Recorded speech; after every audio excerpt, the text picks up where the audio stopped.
Hey folks, Jimmy here, aka Palette of the Dead. Welcome back to the channel and welcome back to Mortal Realms magazine. As always, if you like these videos, please hit the like button. If you're new here, hit subscribe and drop a comment down below. Let me know with what you're getting up to in terms of your painting. Comment on whatever you feel about the magazine, if you feel it's going well, if you feel it's not going as good as it probably should be, or what you're looking forward to just in general with Warhammer. So, this week we have 10 new Nighthaunt models, more ghosts to add to the army.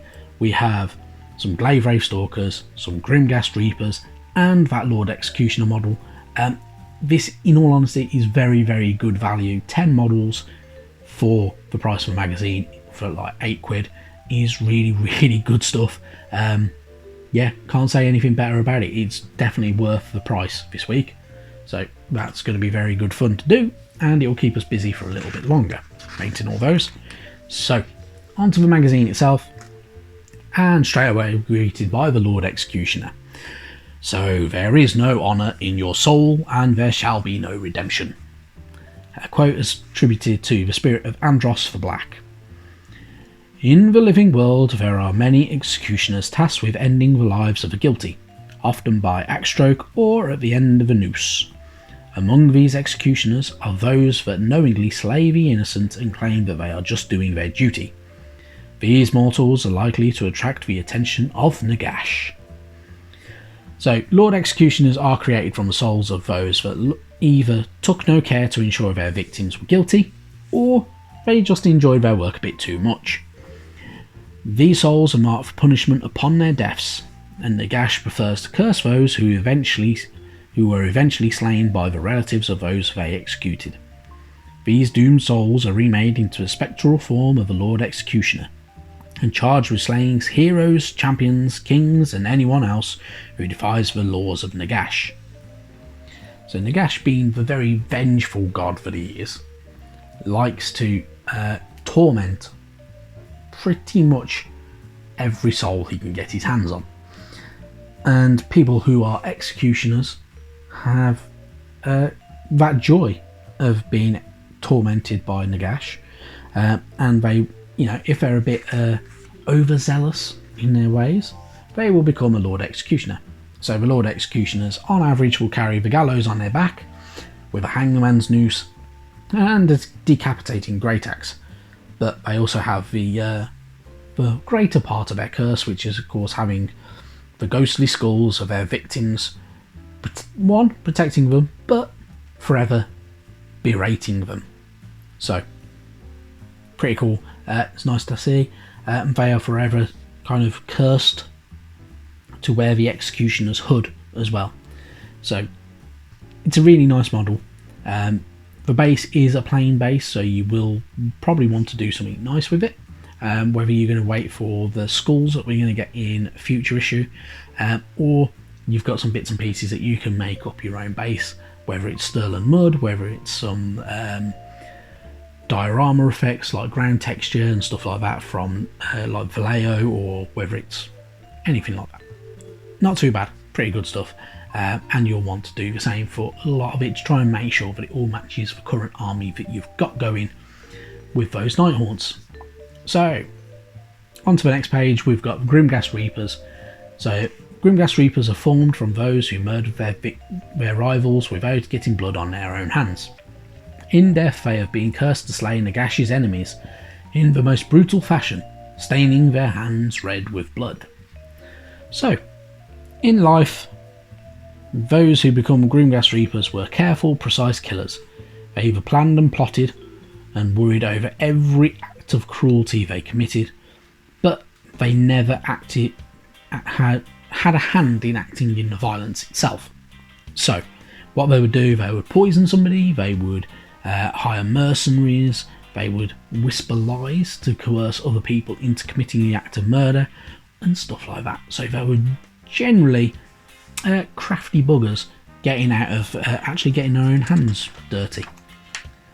It also gives you the idea of 3 different characters that you could have, whether it's poisoner, somebody who employed thieves, assassins and mercenaries, and of course a shepherd who used to work for Sigmar, and became the extoller of Shaiish, so carrying that bell. It's pretty cool. They're always really nice models as well. They are pretty cool, and you probably won't see many of them in all honesty.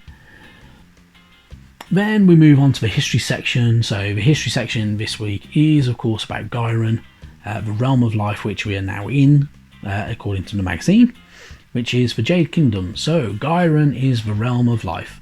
While much of it has been corrupted by the vile followers of Nurgle, many mortals still make their homes there. Some of the greatest cities in all of the realms are in the Jade Kingdom. So, Ghyran. There are multiple areas of Ghyran, including Hammerhall Ghyran, which is, it kind of spans two different realms. So it has a realm gate, it is built around a realm gate, and the realm gate on the other side also has part of the same city essentially there. So it is both in Ghyran and Akshi. So the city was constructed on either side of that realm gate. A large number of elven nomads make temporary homes in Hammerhall Ghyran as well. There is the Living City, which was raised by Alariel herself. The Living City is a bastion of nature, its walls made of living thorn. Sylvaneth live alongside mortals, and the Hallowed Knight's great Stormkeep.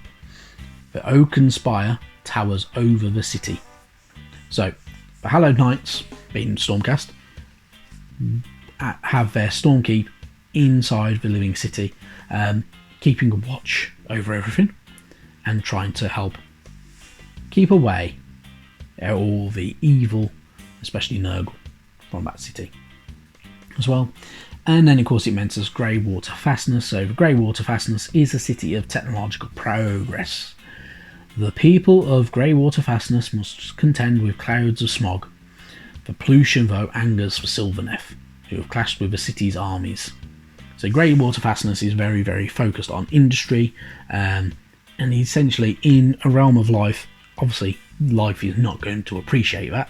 So of course Sylvaneth, being natural, they want to kind of destroy Greywater Fastness. So of course the armories and everything like that tend to hang around. Greywater Fastness is also mentioned quite a lot in some of the novels. There is a really, really good novel that mentions it quite a bit, and it's one of the horror novels. I've completely forgotten what it's called. When I remember it, I will post it on this screen now. And that story it mentions Greywater Fastness, but it doesn't actually go too much into detail with it.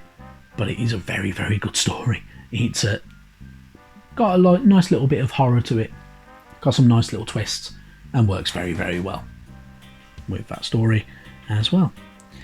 Your how to build section, of course, helping you build up all your models. So you've got your Lord Executioner, which literally comes in 3 parts. So it's not going to take too long to build. It's going to be fairly easy. Personally, I would paint it in sub-assembly so you can make sure you get the inside sections of these models. Same with the Glaive Wraith Stalkers, and the same with the Grimghast Reapers as well. It just makes life a lot easier for getting to the inside of each model as well. Your painting, as always, you've got 10 models. What I personally would do is spray paint them. So get yourself some matte white primer and spray away. That'll be far, far easier than what it's telling you to do by painting over with Corax white, because you're going to need multiple coats. With spray painting, you can just do it in one coat, far, far easier. Then your usual Nilic Oxide, dry brush over with Corax white, and then using kind of their paint scheme, which is Cantor Blue for that top shroud, which I personally don't like. Using some Corn Red on certain accents. Lead Belcher for the weapons and the chainmail that you can see on the ethereal creatures. And Dryad Bark for the wooden handles and stuff like that. But also now, of course, using Rakkar Flesh for ropes and skulls and stuff like that. Yeah, it's one way of painting them. It's an easy way of painting them. It's up to you if you do it or not, or if you want to make your own paint scheme up. It's always well appreciated if you do. and you follow me on Instagram, tag me in my Instagram, I'll happily look at them, and yeah, leave a comment or something like that with it as well, so it's always good stuff. Then you've got your expanded war scroll for the Lord Executioner. So the Lord Executioner has a beheading strike, ethereal, staring death in the face, and also has disembodied skulls. It is also a model that can fly, like all Nighthawns can. So, using the Executioner's abilities, the beheading strike, when rolling wound rolls with the Lord Executioner's decapitating great axe, any rolls of 6 change the damage characteristic of that weapon from 1 to 3 for that attack. Successful wound rolls of 4 and 5 do not change the damage characteristics of that weapon. These attacks only deal 1 damage. So, if, for instance, you roll a 3, then nothing will happen against, say, like a Castigator, for instance, as it's using it as its example. If you roll a 5, it will do 1 damage. If that Castigator's save roll is only a 5. If though you do a 6, but the Castigator rolls a 4, then it does 3 damage. So it's not too bad. It also has the disembodied skulls. So the disembodied skulls is allocated on a mortal wound. You roll a d6, on a roll of 5+, the wound is negated and the Lord Executioner does not suffer any damage. It only applies to mortal wounds though, and cannot be used to negate any other wounds. So, a bit different with that one. Your Grimghast Reapers, you got your raw scroll for those. So, they of course can fly, they are an extoller, so they're ethereal, reap like corn, and for whom the bell tolls. So, the extoller is for the bell carrying one. So he has his own special rule. So the extoller of Shais carries a death knell instead of a slasher scythe. When making attacks, resolve to hit rolls, to wound rolls, and saves with the slasher scythes separate from the death knell. Allocate wounds from the slasher scythes and the wounds from the death knell. For every model slain by wounds inflicted with the death knell, you can inflict 1 mortal wound on any enemy unit within 3 inches of the model armed with the death knell.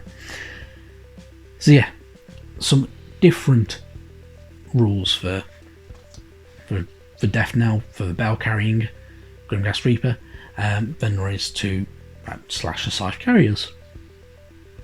Then you get an expanded war scroll for the Castigators.